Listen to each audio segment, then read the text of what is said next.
Hello everyone. So now let's discuss about application of CFG.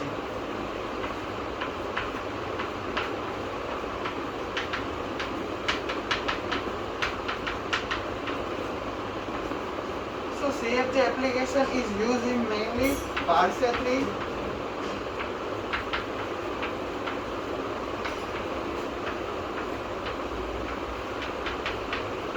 compiler design and XML. This is the application of CFG. It's very easy.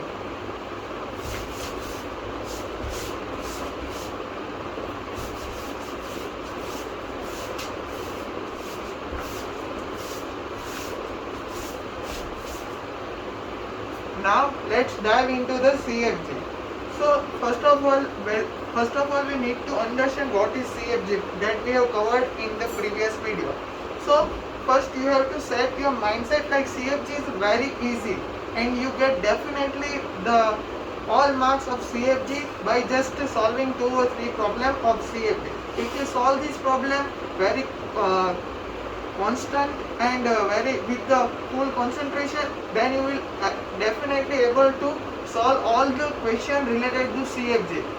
Either these questions are solved by here or whatever the question will ask in your exam, you are able to solve those exam very easily if you solve this problem by yourself. After watching this video, you have to solve this problem by yourself only. So let's get started.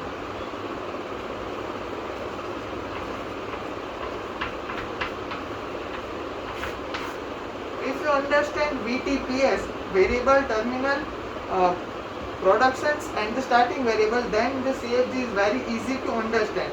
In CFG there is only 4 things you need to understand: V, T, P and S. Now let's get started. So there is 2 more important things in CFG. One is derivative and another one is derivative and another one is recursive.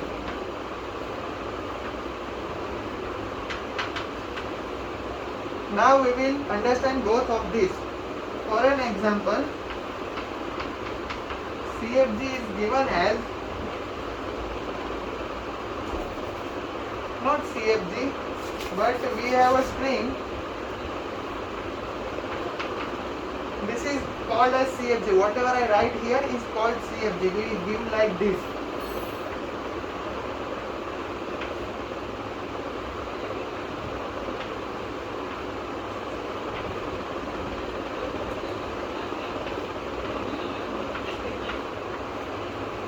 So this is our CFG. Now we have a question like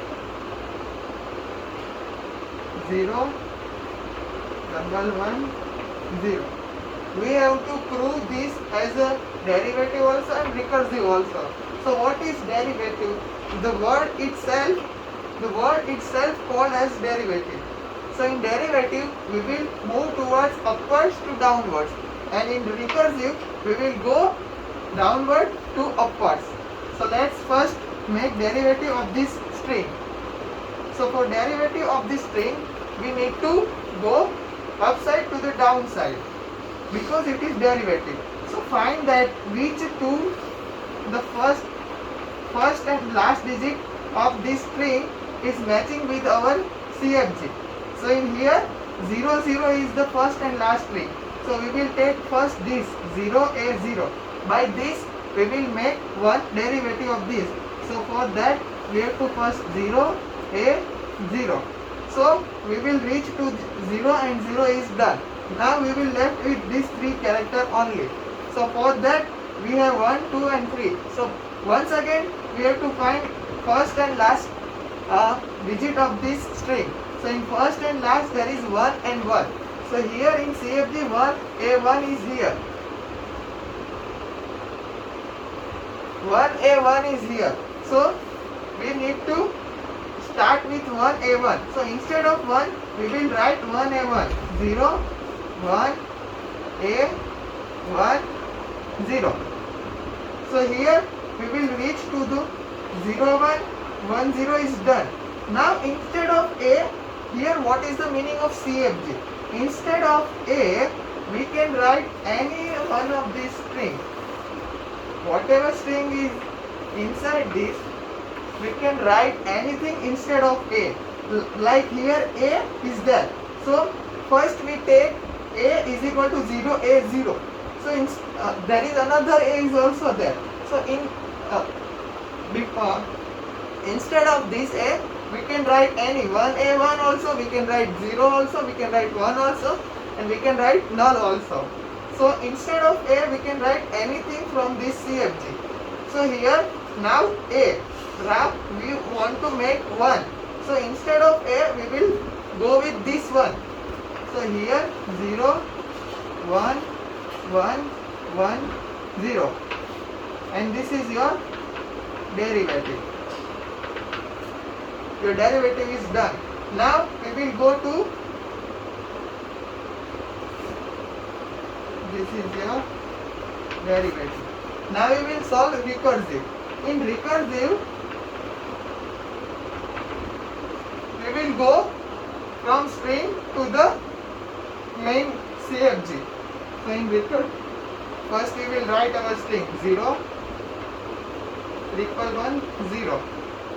This is we have written. Now we will have to go. We will have to reach A. So how we can reach from this string to the A? So first same procedure we have to do once again. 0 0 0 0 A. So what we can write? 0